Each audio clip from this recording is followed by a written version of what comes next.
Baik, bismillahirrahmanirrahim. Assalamualaikum warahmatullahi wabarakatuh. Jadi perkenalkan sebelumnya nama saya Muhammad Dafasrudin dengan NIM G00242110. Jadi saya dari kelompok B2 atau 12. Jadi pada video kali ini saya akan melakukan laporan anatomi yang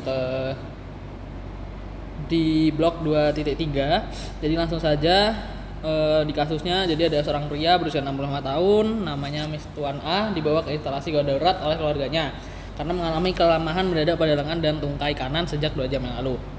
Selain itu, keluarga pasien melaporkan bahwa pasien berbicara terbata-bata, sulit menyusun kata-kata, dan tampak bingung ketika diajak bicara. Sebelumnya tidak ada trauma. Pada pemeriksaan fisik didapatkan hemiparese sisi kanan, terutama lengan, lebih berat dibandingkan tungkai. Refleks sisi kanan meningkat dan terdapat Babinski sign positif di sisi kanan. Hilangnya sensasi nyeri dan suhu pada sisi kanan tubuh termasuk wajah kanan. Saat diminta menundukkan lidah pasien menyimpang ke kiri. Pasien tampak kesulitan berbicara secara motorik. Afasia non-fluent tetapi memahami instruksi sederhana. Riwayat medis menunjukkan bahwa pasien merupakan perokok aktif, memiliki hipertensi dan diabetes yang tidak terkontrol. Pemeriksaan CT scan kepala menunjukkan infark iskemik pada lobus frontalis dan paratis kiri, terutama di area korteks motorik dan sensori primer. Terdapat pula iskemia parsial pada pohon kiri. Baik, untuk perintah yang pertama yaitu jelaskan struktur pembentuk siklus bilisi mulai dari bagian anterior hingga posterior.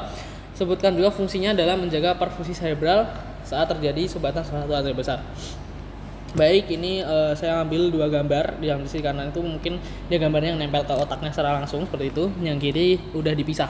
Jadi dari bawah aja saya menjelaskannya dari vertebralis. Jadi dua arteri vertebralis ini akan bersatu yang terus menjadi arteri basilaris. Nah, basilaris ini letaknya nanti ada di pons, di sulcus basilaris pontis. Jadi langsung saja ke yang pertama, mungkin arteri cerebri anterior. Pada bagian sini. Arteri cerebri anterior. Jadi dia itu adalah berasal dari arteri karotis interna kanan dan kiri. Nah, dia itu menyerupai bagian medial dan superior hemisfer cerebri. Yang kedua ada arteri communicans anterior. Nah, communicans anterior itu ini nih yang di sini. Nah, communicans anterior dia itu menghubungkan arteri cerebri anterior kanan dan kiri. Jadi dia ngubungin arteri cerebri anterior dextra sama sinistra. Lalu dia itu juga adalah satu-satunya koneksi transversal antara sisi kiri dan kanan di sirkulasi anterior. Lalu ada arteri karotis interna. Jadi arteri karotis interna ini dia masuk ke sirkoid dari dua sisi. Ini dari sisi sini sama sisi sini. Lalu menyuplai arteri cerebri anterior, juga memberi cabang ke cerebri media. Selanjutnya ada arteri communicans posterior nih. Ini yang posterior. Jadi yang posterior itu dia itu menghubungkan antara karotis interna sama arteri cerebri posterior sama cerebri posterior. Nih, cerebri posterior yang P1 sampai 2 dia dihubungin nama arteri karotis interna itu sama oleh arteri communicans posterior. Lalu ada arteri communicans posterior, Lalu ada arteri cerebri posterior, dia itu berasal dari basilaris, terus juga posterior, menyuplai posterior otak termasuk lobus occipital dan batak otak. Sebenarnya ada fungsi utama dari siklus bilisi sendiri. Jadi dia itu adalah sebagai mekanisme kompensasi perfusi otak. Jadi ketika terjadi sumbatan atau penurunan aliran darah pada salah satu arteri utama seperti karotis interna atau vertebralis, siklus ini memungkinkan adanya redistribusi darah melalui rute alternatif. Dengan kata lain, jadi sistem ini itu memungkinkan darahnya itu dari sisi yang masih paten antara posterior untuk tetap menyuplai bagian otak. Hal ini penting untuk mencegah seperti penyakit klinis seperti iskemia cerebral dan stroke seperti itu. Selanjutnya jelaskan dan sebutkan perbedaan antara traktus kortikospinal dan traktus spinothalamikus. Baik, jadi dia itu meliputi fungsi utama, titik awal dan akhir, lokasi penyilangan atau decusatio, dan letak relatifnya di medula spinalis. Baik, mungkin kita mulai dari jalur corticus spinal yang di sebelah kiri posisi sini. Ini adalah corticus spinal. Jadi corticus spinal ini fungsi utamanya dia itu untuk mengontrol gerakan motorik sadar, terutama pergerakan otot-otot rangka. Dia itu asalnya itu dari korteks motorik di otak besar area Brodmann 4 sama 6 nih, di presentalis gyrus di Brodmann 4 karena dia itu memang fungsinya untuk motorik primer. Lalu tujuan akhirnya dia itu ada di neuron motorik bawah di sumsum tulang belakang yang menginnervasi otot-otot rangka. Jadi ke bawah sini ke lower motor neuron untuk menggerakkan otot-otot rangka. Ciri-cirinya dia itu disebut juga sebagai jalur motorik piramidal, yang dia itu dimana dia itu akan menyilang di decussio piramidalis di sini. Jadi dia menyilang di sini. Nah, lalu dia itu ada dua bagian juga, ada tractus corticus spinal yang lateral ini yang bakal nyilang, terus ada juga yang anterior ini tidak nyilang, tapi dia itu nyilangnya di segmen spinal yang mengontrol motor proximal dan aksial. Nah, di sebelahnya ini ada jalur spinothalamicus atau tractus spinothalamicus. Fungsi utamanya dia itu lebih ke arah menghantarkan sensasi nyeri, suhu, juga sentuhan kasar atau non-discriminative touch dari tubuh ke otak. Asalnya dia itu dari neuron sensorik dari sumsum tulang belakang, yang dia itu tujuan akhirnya ke talamus, lalu nanti diteruskan ke korteks somatosensorik. Ciri utamanya dia itu jalur sensorik, terbagi juga menjadi spinothalamicus lateral sama anterior atau ventral. Yang lateral dia itu membawa informasi nyeri dan suhu. Kalau yang anterior dia itu sentuhan kasar dan tekanan ringan. Nah, neuronnya itu dia itu menyilangnya di sumsum tulang belakang segera setelah masuk, jadi di segmen spinal yang berdekatan atau sama seperti itu. Nah, maksudnya letak relatif di medula spinalis ya. Kalau yang tractus corticus spinalis itu dia itu di bawah di bagian bawah medula atau caudal medula. Lebih tepatnya yang tadi ya di decussio piramidalis. Lalu kalau yang spinothalamicus itu dia menyilangnya di sumsum tulang belakang yang sudah saya sampaikan tadi. Seperti itu, mungkin lanjut saja ke sebutkan pembagian truncus cerebri atau batang otak. Minimal 2 struktur penting dari mesencephalon, pons, dan medula oblongata. Oke, jadi ini yang saya memilih gambar ya, coret-coretan saya sendiri aja karena mungkin lebih mudah saya jelaskan juga. Jadi ini adalah pedunculus cerebri. Nah, pedunculus cerebri dia itu terbagi menjadi 2 garis besar. Ada yang crus cerebri sama tegmentum mesencepali. Nah, di antara mereka berdua itu ada namanya itu substantia nigra yang warnanya hitam sini seperti nama ya, substantia nigra. Lalu ada bagian keluarnya nervus 3 atau oculomotor. Tempatnya di mana? Nah, tempatnya itu di fossa interpeduncularis sini. Lalu dia juga ada aqueductus mesencepali sama tectum mesencepali. Nah, tectum mesencepali ini kan bentuknya kayak dagu ya, tapi dagunya itu kepisah. Nah, tectum mesencepalinya itu dia di bagian tengahnya nih yang nyekung seperti itu. Lanjut ke pons. Nah, pons sendiri dia itu banyak keluar nervus kranial di bagian pons. Mungkin kita dari strukturnya dulu aja deh. Struktur pertama ada sulcus basilaris pontis. Ini yang seperti yang tadi saya singgung di depan waktu circulus Willisi. Jadi arteri basilaris itu dia menempel di suatu sulcus namanya sulcus basilaris pontis yang ada di pons ini ya. Ini garis tengah ini namanya sulcus basilaris pontis, dia dilekati oleh arteri basilaris. Lalu dia itu dilekati tempat keluarnya nervus kranial dari nervus kranial 5 sampai 8. Jadi ini 5, 6, 7, 8. Nah, yang 6 itu dia di sekitar sulcus bulbopontinus. Kalau yang 7, 8 dia ada di angulus pontocerebralis. Mungkin saya slide dulu. Nih. Nah, yang 5 itu trigeminus itu di brachium pontis. Nah, di sini di brachium pontis. Nah, ini kalau dari sisi yang lain ada brachium colliculi superior, ada yang brachium colliculi inferior, Terus ada geniculum lateral sama media, lalu ada colliculus superior sama inferior ini yang menonjol ini seperti otot perut ini, colliculus superior sama inferior. Nah, ini ada garis juga ini nervus 4. Selanjutnya medulla oblongata. Jadi medulla oblongata ini ada struktur khususnya, yaitu ada di oliva sama piramisnya. Nah, oliva ini dia itu penonjolan yang dibentuk oleh namanya itu nervus olivarius. Kalau piramis oleh tractus pyramidalis. Nah, dia itu nanti di tengahnya itu ada yang namanya fissura. Karena di tengah namanya fissura mediana anterior. Terus ada juga di sebelahnya di antara oliva sama piramis itu ada sulcus ventrolateral. Di atasnya sulcus ventrolateral itu aja ada nervus 6. Nervus abducens. Nah, ini untuk yang di sebelahnya nih sama aja sih, cuman dia lebih jelas aja. Tempat ada nervus 9, 10, 11 sama 12. Dari nervus 9, 10, 11 sama 12. Nah, ini nervus cranial sama tempat keluarnya dari nervus olfactorius, dia sama opticus, dia itu keluarnya di cerebrum, ada di bulbus olfactorius sama chiasma opticum. Lalu yang di mesencephalon itu ada nervus 3 sama 4, oculomotor sama trochlear, di fossa interpendicularis itu yang 4, terus ada caudal colliculus inferior.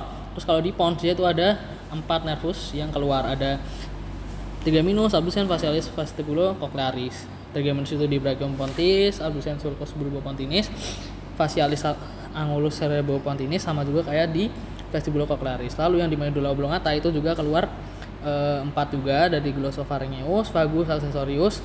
Nah, glossopharyngeus sampai accessorius itu di sulcus posterolaterales, kalau hypoglossus di anterolaterales. Ini tadi yang di sini. Nah, dia di anterolaterales itu yang hypoglossus, sisanya di posterolaterales. Lanjut, jelaskan asal usul nukleus.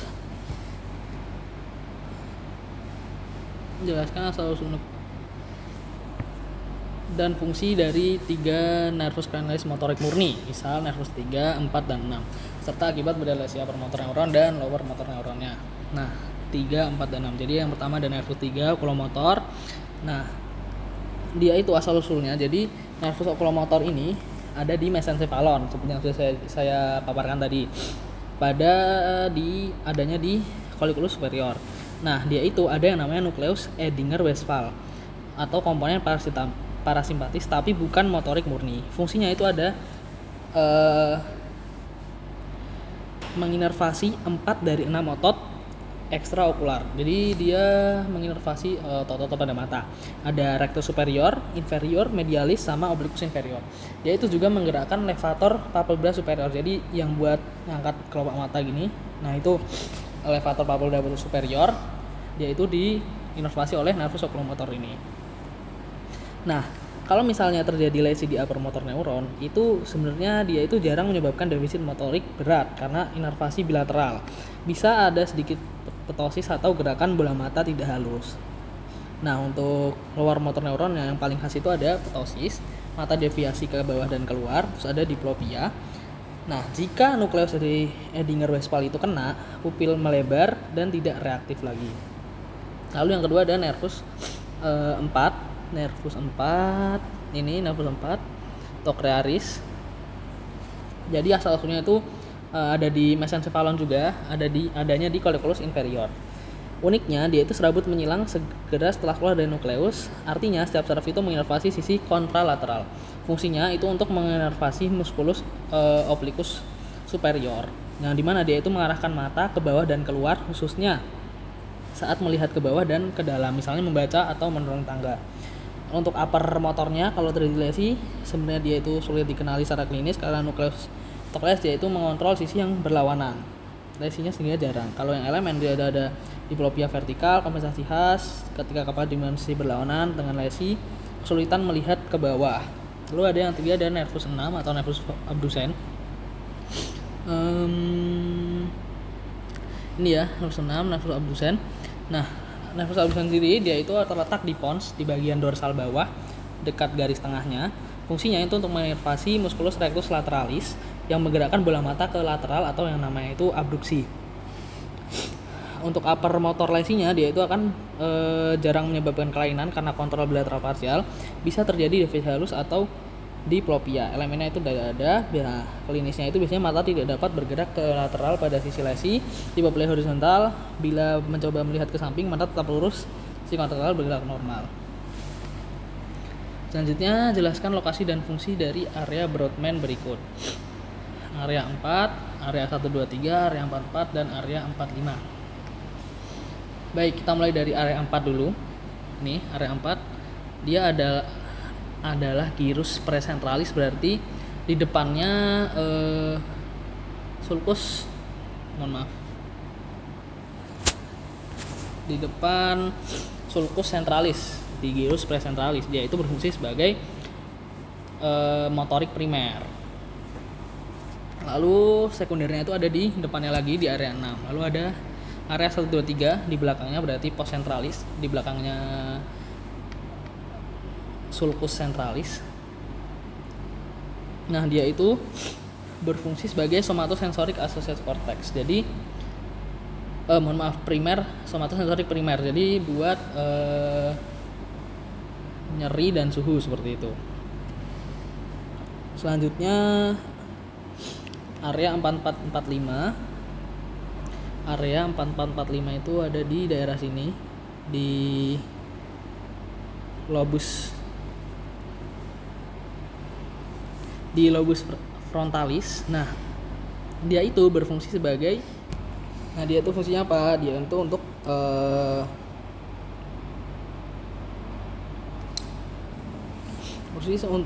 produksi bicara.